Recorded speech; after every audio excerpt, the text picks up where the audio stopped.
Hi, guys. Welcome to our podcast, A Court of Heaven and Hell. I'm Lauren, aka Heaven, And I'm Ellie. I'm also known and as we are a Hel. book podcast currently focusing on the romantasy series, A Court of Thorns and Roses by Sarah J. Maas. In this episode, we will be beginning our coverage of A Court of Mist and Fury with chapters 1 through 6. This is my favorite book. I'm so excited. The episode structure will be first, plot summary, second, our character discussions. Third, will we be hitting foreshadowing and world building, and fourth will be our theories and mass-verse connections. That being said, at this time, I want to go ahead and give a spoiler warning. This episode will contain spoilers for any books in the ACOTAR series. In order to fully dive in, we will need to talk about the other books in this series. If you have not finished her other works, you will be safe until the theories portion, where we will give another big spoiler warning at that point. So if you have not finished the 5 books currently out in this series, then please make sure to do that and then save this video and come back when you're done. In addition to our spoiler warning, we want to give y'all a content warning. Please see our show notes for content and trigger warnings. We are an explicit podcast and we use adult language. Please make sure to check out our other ACOTAR episodes if you haven't yet. And if you're interested in hearing us talk about other Sarah J. Maas books, we have several episodes about Crescent City, including the newly released House of Flame and Shadow, out now. Make sure to follow us for future episodes where we will be reviewing and theorizing the rest of the ACOTAR series and some other romantasy novels. Finally, please take some time to rate and review us, or if you're watching this video on YouTube, please like and subscribe and make sure to let us know your thoughts in the comments. Let us know, Yay! guys. And now, let's get into A Court of Mist and Fury. Period. All right, guys. Let's go! No, I'm sorry. I'm it's so okay. sorry. I'm excited. This is literally my favorite book maybe ever. I'm excited about it. Wait, can we get a little look at your shirt? Oh yeah, just I was to gonna show everyone how I batty was it gonna is. Damn, I should have worn I mine. was gonna pull it up when I read the Tamlin scene and just be like but yes, this is my one of my favorite shirts. Hot girls read smut. We do. It's a little known fact. What can I say? I'm not ashamed of Yes. it at Yeah. all. I'm here for it. And it is just one of the many reasons that I love this series. So let's get into the plot summary for A Court of Mist and Fury. So, starting off with chapter 1, it's been 3 months since the events under the mountain, and Feyre isn't doing well. After awakening from the hellish dreams that seem to haunt her these days and retching up the contents of her stomach, she seeks solace by the window and thinks of the way that things have changed. She still hasn't acclimated to her newfound strength and immortal body, and she can't seem to shake the memories of Amarantha and the mountain. She hasn't heard from Rhysand despite their bargain, and Tamlin is here now. However, unlike everything else in her life, he hasn't changed at all. He's still pretty useless and silent. She saved him, but at what cost? Going into chapter 2, Feyre wants to get out of the house, but one overprotective High Lord seems to keep getting in her way. The only break she's had from the extravagant wedding planning has been the winter solstice, aka her birthday, which she didn't even tell anyone about because they're all so over the top. She doesn't like the excessive spending and everyone treating her like some sort of savior. She doesn't like the bright dresses, fancy jewelry, and pretty hairdos. She just wants to go to the village and help her people. But Tamlin says, "No, why don't you just paint?" Ugh. She heads back to the house thinking at least she has hundreds of years to adjust to her new norm, but painting is something she just doesn't know if she'll ever find joy in again. Arriving there, she hears the voice of one annoying but useful priestess. Ianthe overly worships Feyre, but at least she is knowledgeable in all the things Feyre is not, and it seems like she may be her only friend these days. Wedding planner Ianthe, who could give JLo's Mary a run for her money, is making all of the preparations, but at least she's pretending to care about Feyre's opinions. Feyre doesn't really care what she chooses, finding the pomp and circumstance of it all to be off-putting, as long as there's no red roses. While discussing the event, they get into some girl talk, and Feyre points out that Ianthe and the priestesses are different than she would have thought. Apparently, Ianthe is really into Lucian, But our boy's got taste, and he doesn't want anything to do with her sketchy ass. Feyre is overwhelmed by their conversation and is thinking about bolting, but Ianthe excuses herself to go pray in the private room Tamlin gifted her. I'm sorry, but like, why the hell are you gifting another woman a private room in our house? It's a no from me. Anyways, that night, Feyre is in her room having trouble sleeping when Tamlin comes in from a hard day at work. He's surprised to find she's still awake and seems disappointed almost, like he was trying to wait her out or something. As if they're some sort of royal couple, Tamlin has demanded she keep a separate room from him, which is totally fine, except it doesn't seem like that's what Feyre wants. He sleeps in her room every night, but she's looking forward to the day she can sleep in his room, minus being scared she might become disoriented waking up in a place she doesn't recognize. Those thoughts are promptly interrupted when he comes out of the bathroom and begins undressing. Apparently, Feyre's been waiting for him, and they waste no time getting down to business. When they're done, they indulge in some pillow talk, and Tamlin makes sure to remind us he's an outdated ninny before distracting Feyre with more sexual favors. Chapter 3. Tamlin must be feeling guilty, so Feyre gets to spend some time with her bestie, Lucien. She immediately calls him out for lying to her about the Naga. Lucien tries to spin it, but when he sees Feyre isn't buying his line of bullshit, he tells her the truth. Tamlin, thinking Feyre is literally some kind of porcelain doll, told him not to say anything. He can see she's upset, but pleads with her to see it from Tamlin's point of view. Feyre gets it, but she doesn't like it. He let her be free before when it was even less safe, and he can't really expect her to stay locked up in the house wearing pretty dresses for the rest of her life, can he? Lucien tells her he didn't love her like he does now, before, and makes assumptions that all human women want that kind of life, right? No. I love you, Lucien, but what a fucking dickhead. Now, It's fine, Lucien. like, anyways, I know you're just trying to defend your friend, but come on. So now she's getting the speech about what it is to be the wife of a high lord and what tradition dictates. Blah, blah, blah. He tells her about the tithe, a barbaric, outdated ritual where people are forced to pay their dues to the high lord or face retribution, while Feyre will be expected to stand by his side and watch. Feyre is repulsed by this. She doesn't care about all this high fae bullshit. She just wants to be Tamlin's wife. Lucien again pleads with her not to make him choose between them. He's loyal to Tamlin and wants to see their world rebuilt. He is able to understand Tamlin because he once lost his love, but he didn't get his second chance. Feyre feels bad that she pushed and sympathizes for what Tamlin must be going through. And to that I say, what about you, baby girl? Okay, you're going through a lot. Who's worried about what you're going through? But alas. Finally, they arrive at the village. Feyre takes in what they've managed to restore.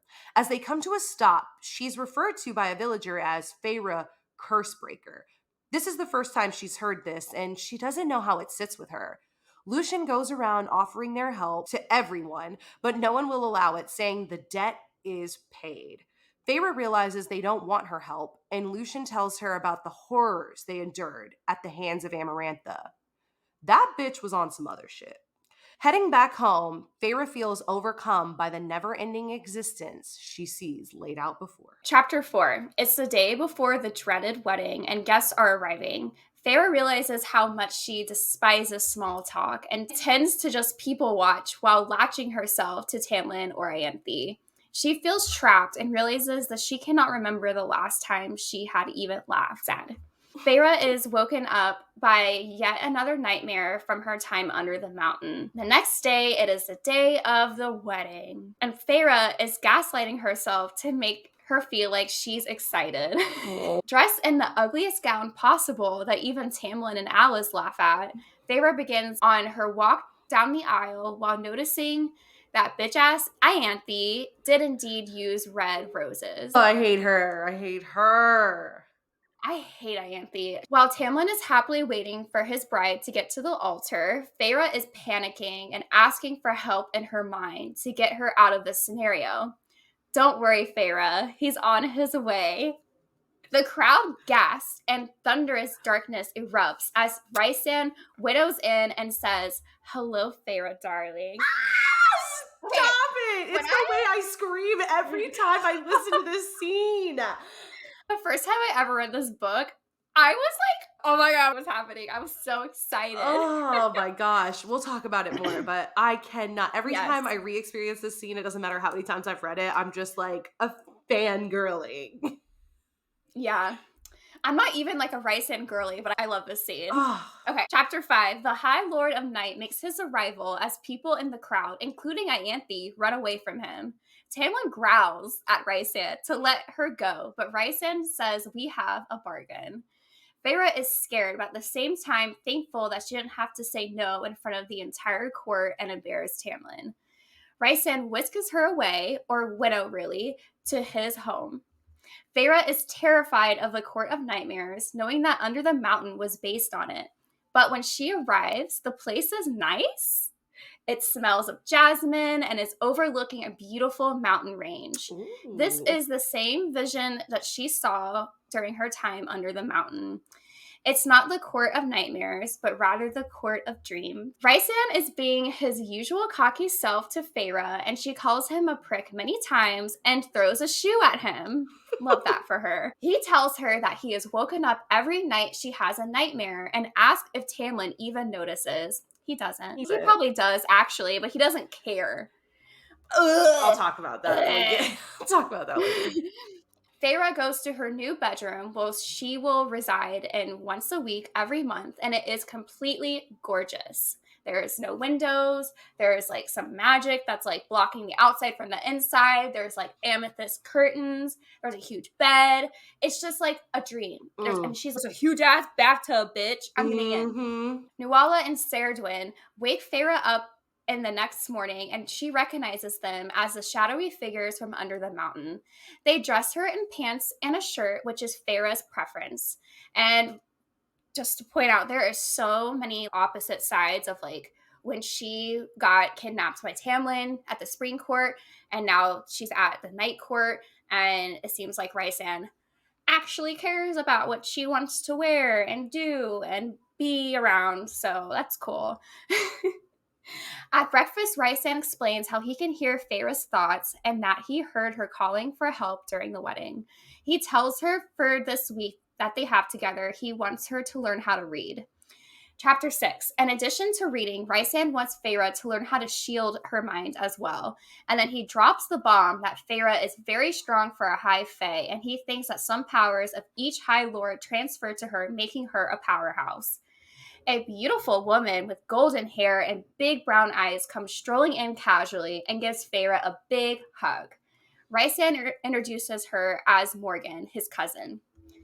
It's time for Feyre's first reading lesson, where he makes her read the line, "You look absolutely delicious today, Feyre," which Feyre doesn't like, and she lets her shields down, proving Rysand's point that she needs to train them to be a second nature. She successfully pushes Rysand out of her mind, and he tells her to write the alphabet over and over for an hour while keeping up her shields. A long hour goes by, and Feyre's mind is done for the day. Rysand comes to get her and takes her to what seems like his war room. He has a table with a huge map on it, and it just reminds me of like Daenerys Targaryen's room from Game of Thrones. That's what I imagine. His map has Prithian and Hybern very much detailed with a bunch of like little flags on it, and she's trying to figure out what it means. It shows a world divided in two, and he says, "War is coming." Period. Period. And oh my it God. is. He's the only one not lying to her. We have a lot to talk about, guys. I was say, yeah, we have a lot to talk about. Let's go ahead and get into our character discussions. We want to start off with some side characters, even though these characters are side characters, but they almost seem like main characters. Like at this point where we're at, they're side characters, but they definitely become more involved in the story as the story goes on. But starting with Ianthe. Ianthe, we get introduced to her at this part of the book, and gosh, do I wish that we didn't. She is the fucking worst. I hate her. At this point, we don't quite know how shitty she is yet, so I'll take that with a grain of salt. But she's definitely like sus, okay? She's sus. She's overly peppy, overly worshiping Feyre and Tamlin. First of all, bitch, where'd you come from? Like, why did Tamlin send for you? What is going on here? Like, where were you for the last 50 years? Oh, safe hiding in another part of the world? Okay, cool, cool. Yeah, but you're gonna come here and run my life. Got it. Even though I saved these motherfuckers from the goddamn Amarantha under the mountain. I'm a literal hero, and you're gonna come here and tell me how to live my life. Oh, okay. All right. And we know she's conniving. I saw a little bit of that at this part. I guess maybe we'll talk a little bit more about it in the foreshadowing, but I definitely picked up on some of that might go around this time, some of the little things that she was doing. And the number one thing being that she totally disregards Feyre's wishes in regards to the roses. Like, bitch, you had one job. Your one job was not to put red flowers in the wedding, and you did it anyways. Was it because you wanted to, or was it because you were trying to make a move, assert dominance, get Feyre off her game? Whatever the case may be, I don't know. And definitely, just all in all, not a big fan of Ianthe. Even though she hasn't done anything terrible at this point, I'm just not here for her vibes. I don't really care for her. I fucking hate Ianthe. I'm sorry, but literally the way that Feyre was like, the one thing I don't want at my wedding is red roses. Because I'm traumatized. I can't look at the color red. And this bitch is, okay, sure. And then she still does it. She is so... Yeah, she's gross. She's I literally... hate her. I'm with Lucia for it. She is definitely one of my least favorite villains ever. Mm-hmm. I hate this bitch. She's the worst. It only gets worse in the later books, whatever. Like, I hate her. I think she has a fitting ending, and I will forever love that, but she does a lot of fuck shit between now and then, and we'll definitely be talking about her for a while. But she is 100% up there. Like, her and Amarantha are just fucking awful. I'm happy that Sarah J. Maas is showing multiple different kinds of women. Like, all the women aren't shitty, all the women aren't amazing, but holy moly, do these two bitches fucking suck, bro. God. And Amarantha, she finds a way to creep into this part of the book just a little bit, and we find out some more shit about her that just has me like, holy shit, she was the fucking worst. I can't believe when we were naming creepy villains that I didn't put her on the list, because holy moly is this bitch just, she's definitely worse than the King of Hybern. She's fucking awful, like awful. But anyways, moving on to an awesome character, at least so far. We have I know there's mixed opinions about her in the later books. I love her throughout the whole thing, but I know people have mixed opinions. So I'll say up to this point, we love her. There's no reason not to. We have Mor. Mor is Rhysand's cousin. She's not really his cousin. I feel like we all had, growing up, like, our parents had a best friend who had kids that were like around our age, and because we were always together, and like they're like your best friends, but like really like they're family. So we call them cousins. At least I had that growing up. So that's like, they're not technically related. They grew up together. They're family. And Rhysand says that she's the only family he has left. And so that forces them to be even closer, because Rhysand really doesn't have any family left other than his found family. And so that's why Mor is so important to him. Mor is kind, just off the bat. She is gorgeous. Feyre describes her as beautiful as Rhysand, but in all the ways that he's dark, she's light, basically. And she's powerful. Feyre points out that she clearly is not unaware of how to use a weapon. So Feyre sees in her that she could possibly be a warrior. She doesn't question whether she's like a strong individual or not, despite her kindness. And she's helpful, and she just wants to be friends with Feyre. And we love that for her. And the fact that she's like already basically talking about Feyre like they're best friends and they never even met each other is just another sign of more really comes through in probably the next part of the book. And so we love Mor. With Mor and Ianthe, part of them is somewhat similar. They're both like overly nice to Feyre, but Mor's kindness actually comes from a place of her wanting to help Feyre and be her friend, where Ianthe is literally trying to mold Feyre into this person that she wants her to be. And I think that's really telling Yeah. of That's like a where great they are. observation. Yeah, because it's true. They are very similar. They even look similar with the blonde hair, and they are both so overly nice to Yeah. her. But when Feyre meets Moore, she doesn't question her genuine. She's off the bat Mm-hmm. like, okay. And then Moore also gives Feyre space to breathe. She introduces herself. She tells her she wants to be friends with her, and then she backs off and is going to let Feyre come to her in her own time. And we respect that. Whereas Ianthe is definitely got something else going on. She's got a motive. There's a reason she wants to be friends with Feyre. Yeah, I can't stand Ianthe, but at least, like I said, I love Moore. In this book, in the next book, I love her. And then we're moving on to our main cast of characters. Like I said, I will say that those last two characters are side characters at this point, but they definitely become more involved later on. But for right now, we're into our nitty gritty. These are the main people that are going to be with us throughout the rest of this book, the rest of the series. They're definitely main characters. So we have Feyre. Poor, sweet baby Feyre, who has just literally saved the world and cannot catch a fucking break. The girl is struggling, dude. She is not okay. The PTSD she has from her experiences under the mountain, it's heartbreaking to read, honestly. Like, all the different things that you notice that she's doing that she can't handle, that she is struggling with, just breaks my heart for her. And on top of that, she's adjusting to being in this new body that she's not acclimated to. Everything is different. She can feel that she's stronger, better than she was before, but she can't even explore it because she's being so freaking manhandled and controlled by everybody around her. She's kind. Our girl has always been kind, and all she wants to do is leave the fucking house and go help the people rebuild after what they've been through. She wants to feel like she's doing something useful with her life, and Tamlin is just here to cockblock her every step of the fucking way. But I cannot fucking stand Tamlin at this point. Me either. I'm sorry. I really dislike him. I'm sorry. If y'all like him, you might want to skip the next few episodes. If you like Tamlin, explain to me why you like Tamlin in the comments.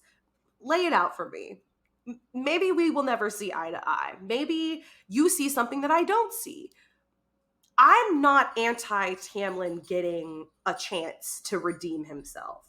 That's Right. not what. But it is impossible for me to read this book as it is written from about at least the last 25% of Akatar till almost the last 25% of Akawar and not be like, what the fuck is this guy's problem? I can't. And okay, I get it. He's got PTSD too. He's struggling too. But guess what? Your trauma, your struggle doesn't invalidate my struggle. And it doesn't mean that you get to treat me poorly because you're going through something too. It just doesn't. Like, therapy. Therapy, because the way that you're doing Feyre, she's going to need therapy from your treatment because you couldn't handle your own trauma. You're not taking it into your own hands. You won't let Lucian help you. You won't let Feyre help you. These people are supposed to be the closest people to you, your best friend, your gonna be wife. You don't open up to them. You keep everything to yourself, bottled up. Nobody knows what you're going through. You're sitting here acting like you don't see your wife is going through something. She's lost so much weight. She's barely hanging on. She wakes up in the middle of the night, puking her guts out, and she can hear that you're awake even though you're trying to pretend like you're sleeping. You're upset when you get back to your room because she's awake, and that might mean you have to deal with the fact that you might have to actually fucking talk to her. I can't. I hate this man. I hate him. Sorry. With what you were saying, I am always on board for any character to get a redemption arc, including Tamlin. I hope it happens. I hope that he finds peace within himself. I hope that he apologizes for his actions and explains them a little bit more. I would really love to read that. But as of right now, I really don't like him. And I just think he is super awful and abusive, literally doesn't let Pharaoh do anything. And then The next part, he literally hurts her. So that's a thing. This is manipulative, it's controlling, it's abusive. He has anger issues that he needs to fucking come to terms with, and they've been showing since the last book. The signs were there. I will never be able to reread this series and not be like, how did I miss the fucking signals that were there that this is where he was going? But at this point, it's bad. And there is some stuff that, like, I'll save to talk about when we get to that portion of chapters in the next part. And then again, obviously in Akawar, there's a lot of stuff at the end of this book. There's a lot of stuff. It gets so much worse before it gets better. I am not Team Tamlin. Like, bro, he literally at this point, like, okay, like I said, why? Okay. Oh, I can't. You call Dianthe to come here. Why? Why? What was the point of that? Okay, you guys were friends. Maybe you didn't think she was going to be a piece of shit. Whatever. The signs that he's aligning himself in something he shouldn't be are already here. Okay? Then you gave this bitch a private room in our house. Did you ask me how I felt about that? Did you run that by me? Did you have a discussion with me? Do you have any discussions with me, or do you just make all the decisions and I just fucking live with them? Then you've got him literally choosing Ianthe over her when he admits that the dress makes her look fucking ridiculous, but she just needs to do what Ianthe says. Do what Ianthe says. I'm going to take Ianthe's side over yours. No. Like, no, bullshit. Sitting here laughing at me, which is already a dick move in and of itself, and then telling me, I'm going to sit here and laugh at you, but you're still going to walk down the aisle in this fucking monstrosity because that's what I want, and you need to listen to Ianthe. When they're having the discussion after their post-coital bliss, anyways, they are sitting there, and Feyre's just casually like, I don't know if I could handle people calling me High Lady. And he's like, there's no such thing as a High Lady. There's no such thing as a High Lady. We take consorts and we take wives. You can't be my equal. Shut the fuck up. I hate that man. And then he's just gonna sit there and be like, oh, let me just get you all riled up again so you forget about this conversation and let me just sweep it under the rug. But no, you can't. You will not be High Lady. I'm the king and you're fucking underneath me. You don't even get a title. I can't. I literally cannot. And then on top of all of that, you keep trying to get her to paint even though she's not doing okay, bro. Have you stopped to ask her how she is? Do you know what's going on in her life? Do you know why she doesn't want to paint anymore? Have you stopped to maybe talk to her about it? Do you care about her at all? Or is she just this figure, this thing in your mind that you've created that you put on this pedestal that you want to have as a trophy, and you don't actually care about who she is as a fucking person? Because that's the vibes that I'm getting from him this whole portion of the book. I just can't. I can't. He won't let her go outside. He won't let her go help in the village. He won't let her pick out her own fucking wedding shit. I can't. I'm sorry. My rant is over. I think it might get brought up again when we talk about him some more. The only redeeming quality about him is that he ended up saving Elaine and Feyre. Well, okay. That's like the least you could do. Literally the least you could do. The least. He gets so disrespectful. One more thing I wanted to say about Tamlin. If you guys have the graphic audio, just skip that sex scene. It's uncomfortable. It's highly uncomfortable. I wish I could be the person I was before I listened to it. Honestly, all their sex scenes are so uncomfortable. From ACOTAR to this book, I'm just like... I'm sorry, but like I turned it on in my car yesterday when I was driving.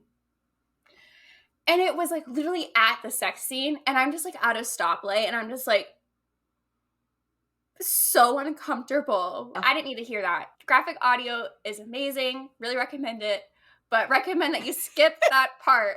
If you want to not want to crawl out of your fucking body and vomit, I recommend you skip it. Highly recommend. If you're into that, cool. I don't know. I can handle it when it's people that I care for. But anyways, the graphic audio is great. Yes. Graphic audio is great. Just be aware that those are in there. But okay, so to get off of Tamlin, which totally happened accidentally because I was talking about Feyre. But anyway, back to Feyre.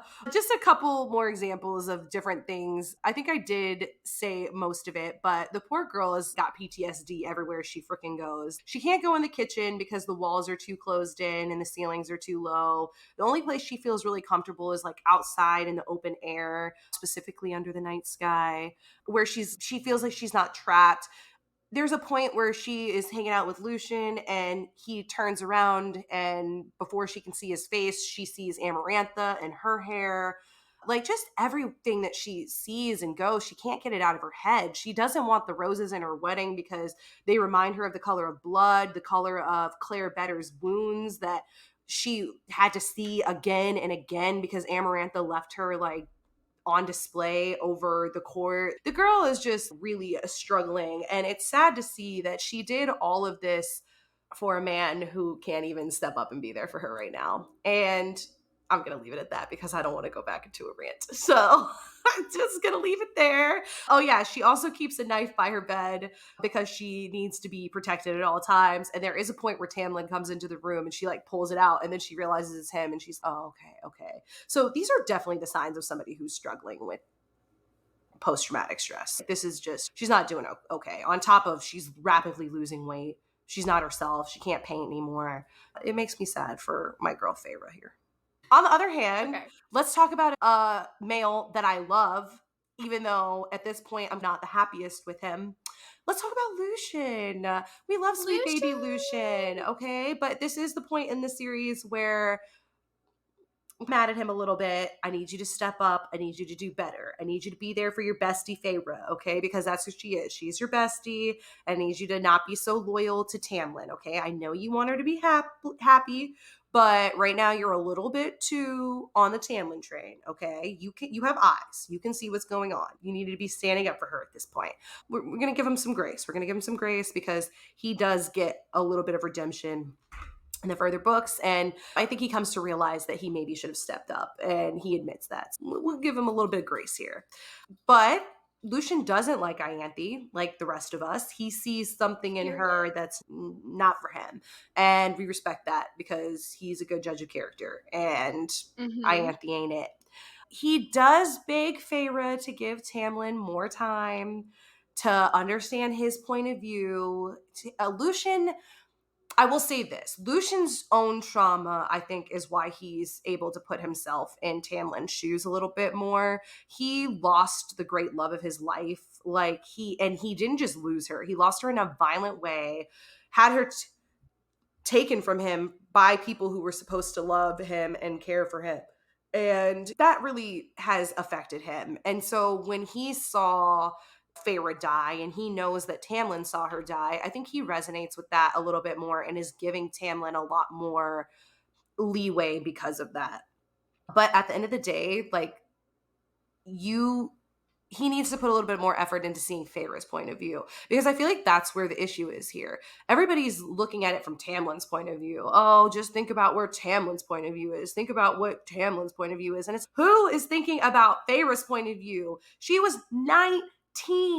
She went through so much, had her arm mangled, was kept a prisoner in a dungeon, had to be drugged and put on display in front of people she didn't know, was trapped, almost died multiple times, did die, got brought back to life. The girl has gone through it, and she's and she literally had to kill two fairies, which is what she really struggles with. Right. She had to kill two people to save hundreds of thousands.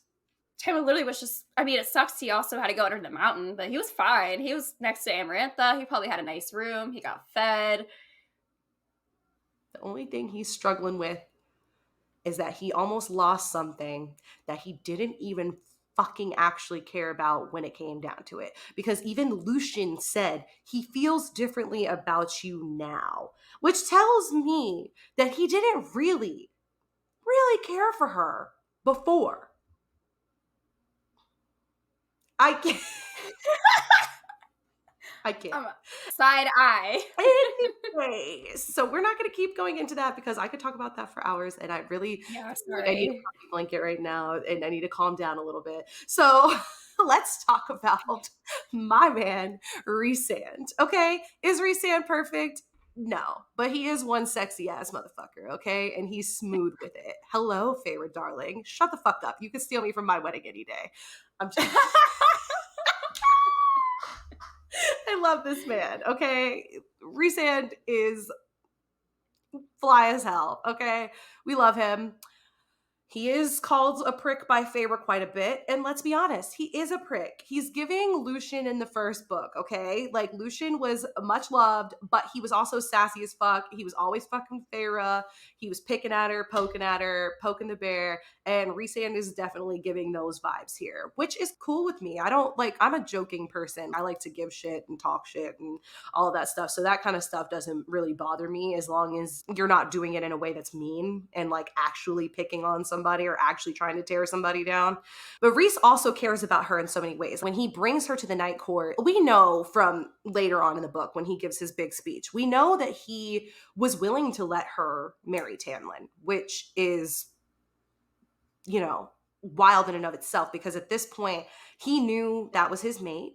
He knew that he could tell her that and affect what was going to happen with her and Tamlin. He knew that in this Fae world, that gives you some sort of claim that is technically, like, unbreakable. He watched his dad just take his mom from an Illyrian camp without any of her permission. In this world, you can do that. And so he's not trying to control her. He wants her to be happy. He wants her to make her own decisions. He wants her to move on and get help. And he's not even inserting himself in the situation when he sees that she's struggling. He's getting these signals down the bond and hearing her freaking out. He knows she's waking up every night. He can see that she's losing weight by the day. She's not doing okay.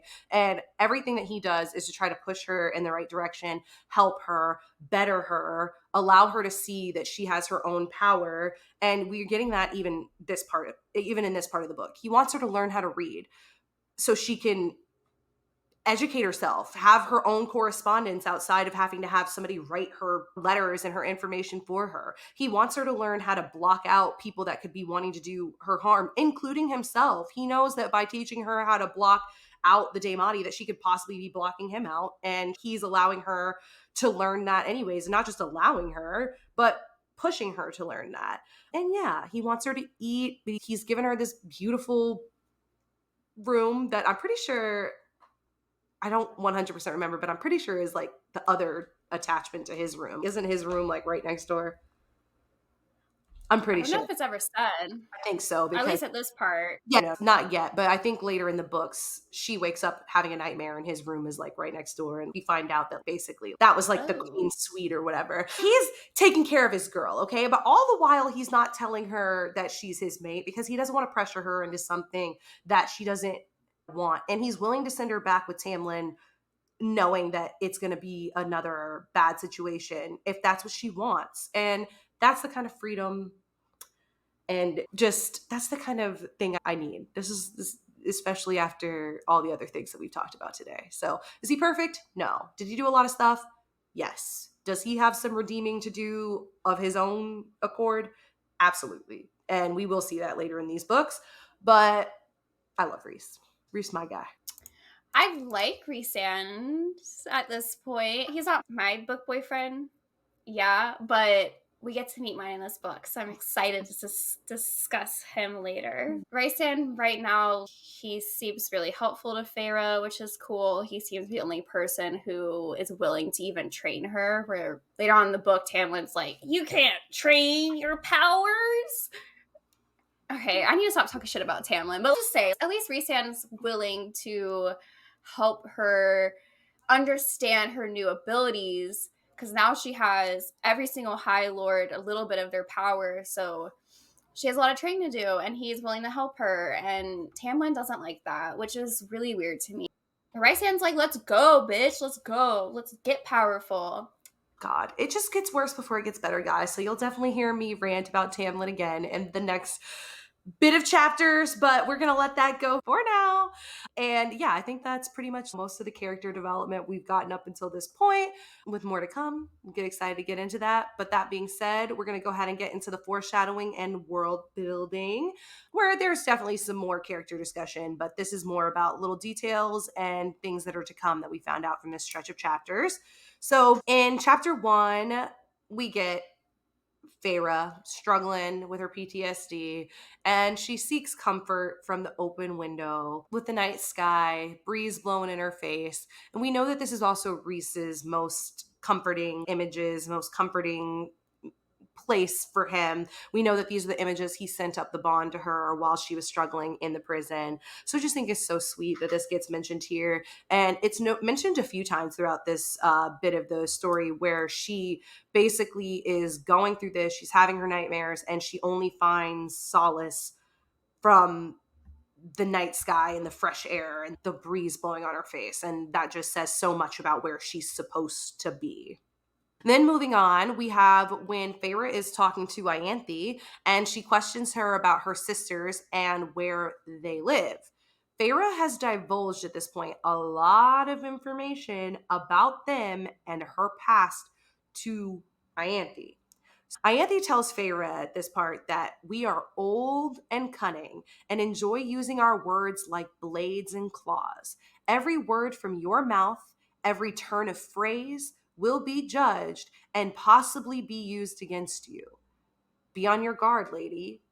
And I just think that this is so interesting because it's Feyre, like, she did freaking warn you. Like, she was digging around at Feyre, like, asking her questions about her family, asking her questions about, like, oh yeah, you're from around like the wall, right? Your sisters live close to there. I'm starting to wonder if at this point she was already trying to sabotage Feyre. And I don't know if she was necessarily trying to bring down the Spring Court, but she is definitely trying to get in there. And I think she wanted Feyre out of the way, like maybe thinking that like Feyre needed to be controlled a little bit because of the whole curse breaker thing and the potential that offered. Maybe she was already working with the King of Hybern at this point to try to find out more about Feyre. Maybe he was interested in her, but I don't know. But it's just little things about what she's doing and the way that she's moving at this point that just lead me to believe. I didn't notice this the first time I read this through at all, but I'm like, was there something more to what she was doing? Because she's asking questions, like she's trying to get information out of her. And that warning about be careful what you say, we're cunning, she used like our words as like weapons. This is very interesting. I feel like she definitely was working with the King of Hybern here. Yeah. I hate her.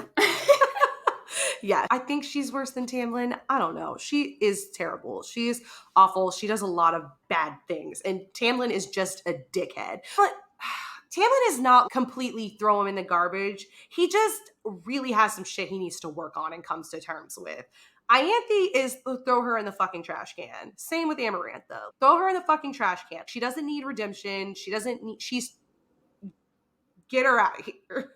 Like when she goes, nobody's gonna be upset. So there Yeah. is that. But also it's just like, why is Tamlin putting so much faith in her, giving her so much power, choosing her over Feyre? It just, I don't know. I don't like her.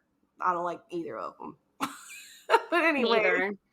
anyways, some background and world building on the High Priestesses. Feyre doesn't say much, but she does say that they are very different to what she originally thought. She said that they are holy, but they're not pious. She notices that they're not nearly as, not even celibate, but they're not nearly as pious as she would have thought. Like they're very comfortable in their sexuality. They're very open to sleeping with multiple people. It is considered almost like a gift, their femininity and the fact that they can bear life, especially because it is so rare amongst the high fae. Like they're encouraged to go out and be with as many people as they want. It's not your typical religious situation going on. So they're definitely different to what she was expecting when she heard the High Priestesses. Feyre is like it's funny because she's like friends with Ianthe, but at the same time she'll like talk shit about her and all the praying, and she'll be like the sycophants that like worship her beyond the wall and all of that. And she even questions of a high priestess was maybe one of the ones who started the whole children of the blessed situation because of how they preach to people. She also notices that she doesn't really have magic. She just does things to make it seem like she's powerful. The whole standing underneath the sun at the right time so it looks like the light is coming from you, but there's no magic per se. It's all like illusion or whatever. And then her magic comes from people believing in her, basically. And it's very interesting, just not what Feyre was expecting. And it's probably important to note that there are 12 high priestesses. Moving on from there, Tamlin tells Feyre that there's no such thing as a high lady. And up until this point, he's right. There has never been a high lady in Prythian. And the High Lords take their wives as consorts, basically. And we know that's just because you lack imagination, baby, because we know that there is a high lady coming, okay? And her name is Feyre Cursebreaker Archeron, okay? And she's one bad bitch. So stick it. Also in this stretch of chapters, we find out about the tithe. That is going to come back in a big way in the next little bit of the story. It does say that the tithe is like barbaric or whatever, and is outdated, and she doesn't really want any part of it. It seems stupid to her, especially because, as I've said, she can't stop talking about how over the top everything is, like how rich they are, how pompous and everything. She's overwhelmed by the amount of money that they just seem to be spending. So the last thing she understands is why they need to take more money from poor people who don't have it in order to what? Like just keep tradition. So she doesn't get it. And I'm with her. Yeah, it's fucking weird. Yeah. I don't understand that. I know this isn't like a new concept. It makes sense in the idea of medieval times. They literally needed that money to keep things running. It's like a tax. It's tax, exactly. But that's not what's happening here. And Feyre doesn't understand. She's like, cool, if they've got it, cool. But why is there a punishment for people that aren't able to come up with the money? Then finally, I just take a minute to talk about Amarantha, because this was something that I picked up on this go round that I probably never really thought about or just brushed over before. But when Lucien is telling Feyre about what was happening with the lesser fairies that weren't considered part of the courts or whatever during this time, and it's just straight up brutal. It's just barbaric what's going on there. They kept these lesser fairies in these tunnels and that were connected to the mountain, so they were also kept in darkness, and Amarantha would keep them alive, but she would also like sometimes forget to send her guards to feed them, and they would like, after some of them started to go crazy, they started to prey on the other people that were down there. And then they said that the guards would go down there and do like really messed up things because there was nobody to check them. And it's just, what the hell? And then this man is gonna demand that these people him attacks. Like, I do understand that Ianthe, crooked bitch that she is, the one who put the idea into his head that it was time to start doing this again. But once again, you have no self-awareness, no You're the High wherewithal. Lord.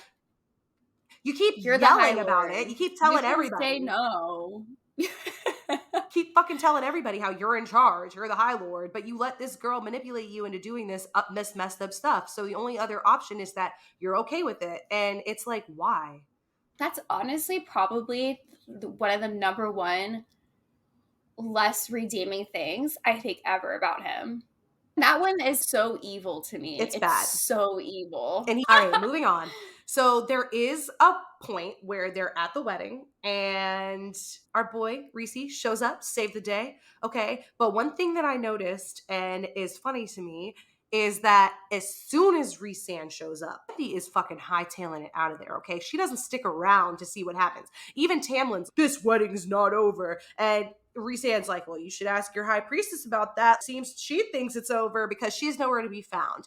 And do we know why this bitch is hiding? Because the last time that Ianthe met up with Rhysand, shit didn't go so well for her. We find out later in Akamath that Ianthe shows up in Rhysand's room one night and she's throwing herself at him. She's naked. She's trying to get him. She's trying to seduce him. She is over the top, as she is, as she tends to be. She continues to touch him after he says no, and Rhysand isn't having it. And in a moment that is eerily similar to something that happens later in Akawar, Rhysand mangles her hand, throws her out of the room, throws her clothes out after her, and tells her to think about that the next time she's thinking about coming on to somebody who doesn't want her advances, and promptly throws her out. And that's the last time that Ianthe saw Rhysand. So it's just funny to me that at this point, the first time I read this, I definitely did not pick up on that. But as I was reading it again, I was like, oh my God, she dipped the second she saw Rhysand because she didn't want to deal with him. She didn't want that that heat. I feel like this episode is just so full of us being like, we fucking hate Ianthe and Tamlin. The It's main because we do right stars now. at this point. They're the main stars. Yeah. Yeah, no, they're literally technically the villains of these chapters. We don't even know too much about the King of Hybern yet. We just know that Ianthe sucks because she didn't listen to Feyre, and that Tamlin sucks. I hate him as much as I do right now, but I was definitely like, what's this guy's issue? You Yeah, no, know? there definitely was like, Yeah. okay, He switched up real moments. quick. Yeah. And then Ianthe, I'm gonna be honest, I was like, this bitch is weird, but I didn't see the evilness that was lurking there. Not yet. Not yet. Anyway, also for foreshadowing, Feyre says to herself, I will never be Tamlin's equal. And on my third or fourth reread of this book, the first time I actually noticed this, I was like, fuck, dude. It just really points that her and Tamlin absolutely cannot be mates because we know that mates are equal parts of each other. And honestly, no, not even honestly, like it's a fucking fact. Feyre is way more powerful than Tamlin is. Period. Really, Right, buddy, it's you that needs to compensate. That Hey. sentence should read, Tamlin will never be equal to Feyre. Okay? Exactly. You are batty, like, girl. It's not you. Mm-hmm. It's not you. It's him. It's him. You are not the weakest link, okay? It's him who needs you need to to be stay. the most powerful High Lord to ever exist. Period. Okay? There's a reason you think he's the most handsome thing you've ever laid your eyes on, even after you see Asriel. Yeah. For some world building, we learn from Rysand that there are 3 solar courts, night, day, and dawn. They are not permanently stuck in those times of day because even the High Lords don't have power over the sun. Feyre was asking Rysand, oh, why is a night court not night all the time? And that's how he explained it. Like, it's not something that, it's not night all the time. Like, we still have daytime, but our nighttime is the most beautiful night you'll ever see. Oh.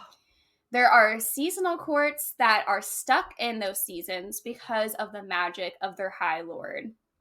So that's why spring court is always spring, winter court's always winter, etc. Rysand also explains how him and Feyre have the mental bonds, and it's because of the bargain that they made under the mountain. He explains it where in your mind there's 2 separate doors for each person, and you can go into those doors, and then you need to learn how to keep that door shut so that someone else can't infiltrate your mind and see your thoughts. Mm-hmm. Yeah, it's a important part of this book for sure. Yeah. Okay, and then quickly to finish up with some foreshadowing, Rysand tells Feyre she needs to learn to read because she's gonna be a High Lord's wife. Aww. Which we think it's Tamlin, but it's not. Thank God. Thank God. I think Thank Rhys. God. Thank God. I think Rhys was hoping that it wasn't going to be Tamlin at this part because it's obviously after he saved her from the wedding, so she's not married yet. Yeah. She still thinks she's going to go back, but I'm over here in my mind. I'm like, Rhys was prepping her to be his wife. He really wanted that. Yeah, and he knows that Tamlin has been fumbling the bag, bro. He's like, I'm hot. I'm the most handsome High Lord. I'm Lord. He's very cunning. He's very handsome, and he knows it. So he's like charismatic. Let me just get my dust off my shoulders, and I got this, bitch. Yeah, nobody loves Rhys more than Rhys. So it's kind of hilarious that, like, straight up, he's like, nah, bruh, this is my girl, and I'm gonna make her mine. Just watch. Let her spend one night in the open mountainside, fresh air, in the pool of pool/bathtub in her room. She'll come around. Bruh, that's like staying at the Ritz-Carlton and then having to go to the Holiday Inn. Like, you ain't doing it, okay?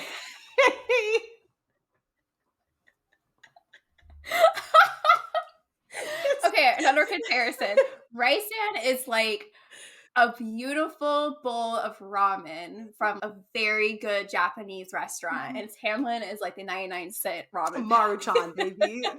Top ramen. If he might be a cup of noodles. This motherfucker is barely hanging on, bro.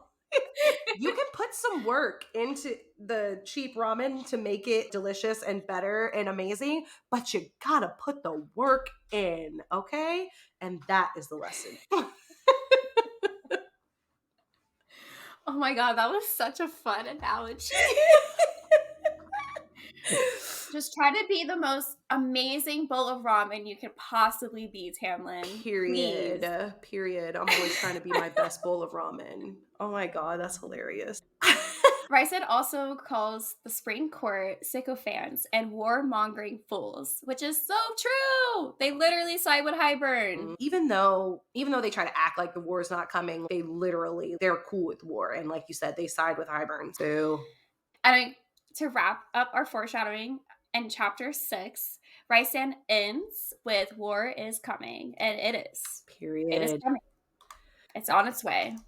Period. Yeah, you ain't wrong. You ain't wrong. I wish you were wrong. But that's why he wants her to get ready instead of just sitting on her freaking laurels painting all day.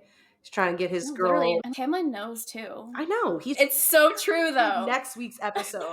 Just wait. I will go off again because I've already read a couple of these chapters again and I'm already remembering some things. I was yelling at my phone while I was listening. Yeah, next week is gonna be a week again. If you like Tamlin, suggest you skip that episode. Sorry guys. Yeah. Unless you are okay with hearing us talk about it, then that's cool. Yeah. But yeah, we are not Tamlin girly pop. Sorry. Once again, like, you know, if you're cool with hearing us, we're cool with you telling me in the comments how you feel. But just know that we're probably not on the same page. And that's okay. That's all right. Takes all kinds. Yep. Okay. So, guys, we have finally gotten to our final portion of this episode with our theories and our Maas-verse connections. That being said, I want to go ahead and give a spoiler warning. Here's that warning. Thank you for staying with us so far. We have enjoyed breaking down Akamath with you, but this is your warning to leave. If you have not finished all 3 of Sarah J. Maas's series, including House of Flame and Shadow, we will be touching on events that occur in all 3 series starting in 5, 4, 3, 2. Okay, they're gone. You guys ready to get into this? Yes. Sorry, that was weird. No, it wasn't. You're good. You're good. We're giving a personality. But all right, guys, I just want to go ahead and say that both of these theories today are definitely far-fetched as fuck. I don't know. Yes, I love far-fetched theories. I don't know if they are like any kind of, they're in my brain. I'm like, they're some of my unhinged theories. That's basically what we're going with here. And they have meat to them, but I don't know how accurate any of these will end up being. These are just fun theories. So that being said, as I was reading the first chapter of this book, Feyre is talking about her bargain tattoo. And she describes it as, the eye etched into the center of my palm seemed to watch me, calm and cunning as a cat, its slitted pupil wider than it'd been earlier that day. All right. So this just reminded me of another time that we're in the night court and something gets described as a cat. And it really got me thinking, is there a connection between Rhysand and the cats in the magic of the cauldron and the library? It's just, I don't know. It's just very interesting. Now, I will say I looked at some of the other books and it doesn't happen as much in the other books. So it is 100% possible that, not to be hard on her or anything, but that Sarah J. Maas was just really into describing things as cat-like in this book. Like maybe she lacked better descriptors. So that's why it gets brought up so much. So that is definitely a possibility. But Feyre specifically describes Rhys's power and himself as cat-like at least 6 times in this book. I don't know if it means anything, but it happens a lot. And she also refers to Nesta as cat-like in multiple times throughout the book as well. So I don't know if that's a coincidence or maybe they are more connected in power than we originally thought. There has been theories on our end that they might end up pitted against each other at some point.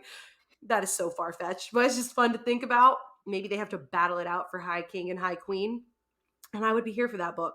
But that being said, I just want to say that description specifically of it being calm and cunning as a cat, seeming to watch her, sounds a lot like when Gwen was talking to Nesta in the library of the House of Wind. And she is telling her they're in the lower levels, and she can feel like everybody knows that you're not really supposed to go down that far, that there's like nefarious magic and stuff going on down there. And Gwen says, "No, but I can feel something like a cat, small and clever and curious. It's watching." Sounds very similar to the way that Feyre described the tattoo. And then again, later on in Silver Flames, we get a description of the cauldron from Nesta.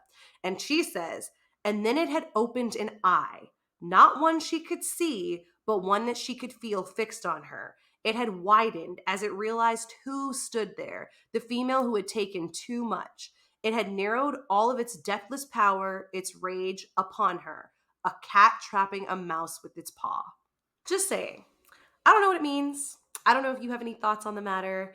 I just found it really interesting that we have these connections between this magic and this world, and it's all shrouded in darkness. I know that we've read some theories that are like, is Reese a prince of hell? Is that a possibility? We know that Adis has the cat situation going on. I do think that, like I said, this is more of a far-fetched theories. It could 100% be just a coincidence, but it just caught my eye, this whole cat thing. I mean, Feyre describes him as a cat a lot. Like when they're like getting it on, when he's like eating, like when they're watching certain things, certain events play out. She's always describing him as a cat in this book. And I just found it intriguing. Okay. Okay.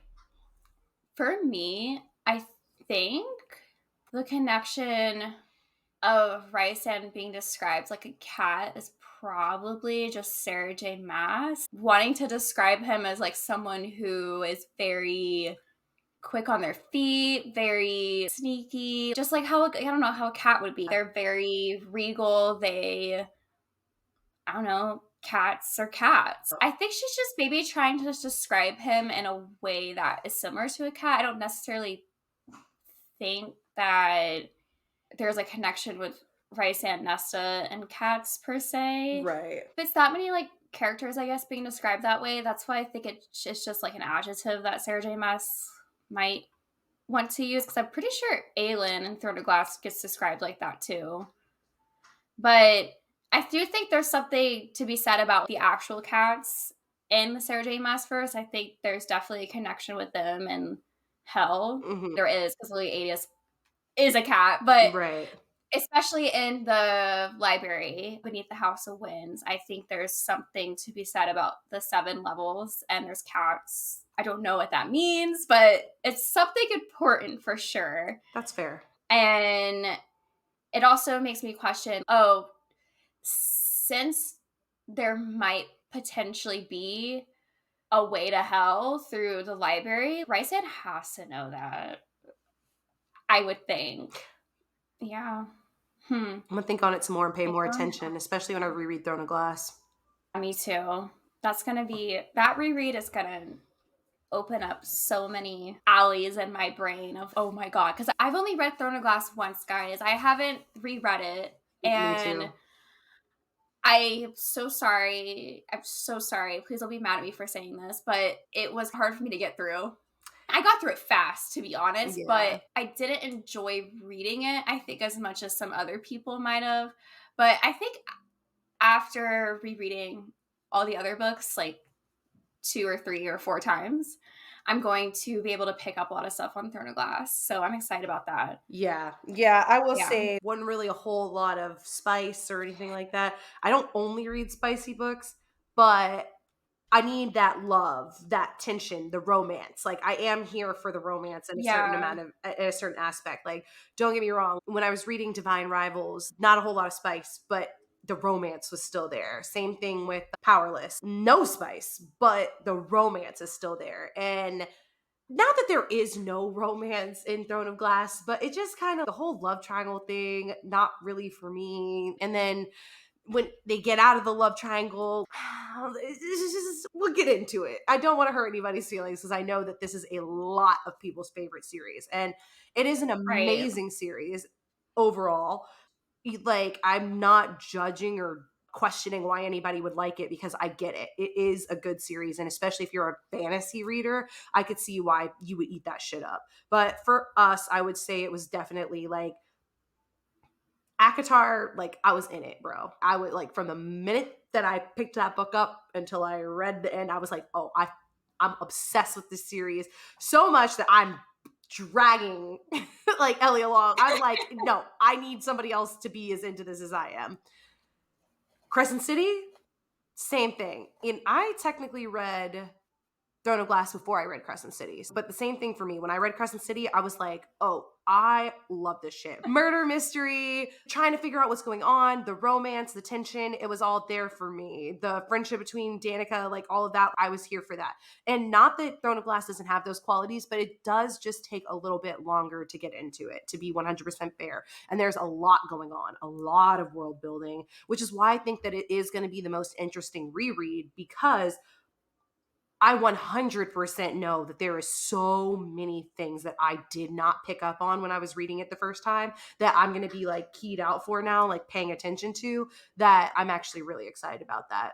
And we actually like, obviously this is my favorite book, probably maybe ever. So I'm definitely excited that we're doing this right now, but I'm excited to get into Throne of Glass and definitely excited to start my reread on that because I just think, yeah, I think it's going to be a lot more interesting, a lot more to pick up on the go around. And I think a lot of these theories that we have, the little pieces that we're missing that we can't quite put together, they're going to make more sense when we get to the Throne of Glass reread. Yeah, it'll be a good reread for sure. But Also because it started it all. yeah, it did. And knowing that we have a connection from Throne of Glass to Crescent City confirmed, I am excited. Yeah. I'm excited. And also, there's just so much we could talk about Throne of Glass. Our theories portion of those episodes are going to go hard as fuck. The theories, I just can't, like, I can imagine us just like having a totally different experience this time, which is why I'm super excited I'm to get back excited. into it. Yeah. Because this is, I had to push myself right, to get through it. this is like home. Like rereading ACOTAR is, Yeah, sometimes I'll just be driving around and I'll just throw on the graphic audio of ACOTAR because me it's too. just, I just love it. It's just like my comfort series. But Throne of Glass, like it's just going to be totally different experience the second go round, I think. And I'm going to know who to watch out for. I'm going to know who I like and who I don't like, who's going to matter and who's going to be here for a short time, a good time, not a long time. I'm excited about it, but don't come for us because Throne of Glass is definitely our least known series at this point. It's just like about us being like, oh, this happened in Throne of Glass and this happened in Throne of Glass. I'm not as confident as I am with the other two series about that. Yeah, I'm super confident about ACOTAR and Crescent City. And that's why we have Google. Thanks, Google. Thanks, Google. Thanks, Throne of Glass Wiki. We really appreciate it. Thank you so much. But all right. And to finish off our theories portion of the episode, I wanted to point out that on page 55, Ryson says, quote, I don't know why, and why is in italics, my predecessors built a palace fit for the summer court in the middle of a mountain range that's mildly warm at best, but who am I to question? My thing about this is, again, the why is in italics, and typically that means something. And it's just interesting because we do have some more history about Prithian from House of Flame and Shadow. I still think we have a lot to learn about it, but yeah. I'm just questioning why that sentence seems to be important. Okay. I got you. Well, all right. So this is, again, unhinged Lauren entering the chat, y'all. Just bear with me, okay? Because this one might have legs. All right. Picture this. No, I'm just kidding. Okay. Do you not see the similarities between the Night Court and the Southern Conganate? This has been in the back of my mind for a minute, okay? Because one very big thing is the mountains, right? If you look at the map on Throne of Glass, there's 3 mountains all close together in the Congonate, in the southern continent. The Taurus Sesame is carved into one of those mountains. All 3 of the mountains in Throne of Glass are thought to have palaces carved into them. All 3 of the important mountains or whatever. It's just the similarities are there, okay? Like the Taurus Sesame being this great library of knowledge with the cats and the cat-like presence, and then the House of Wind having a library with the presence of a cat watching that nobody knows about. The openness of the palace, like her questioning, like, why would they build a palace like this in the mountains when that's literally what the southern continent, like the palace where the Congonate lived and all of that, is literally described in almost the same way, like open rooms, open balconies in the mountain, could breathe in the fresh air.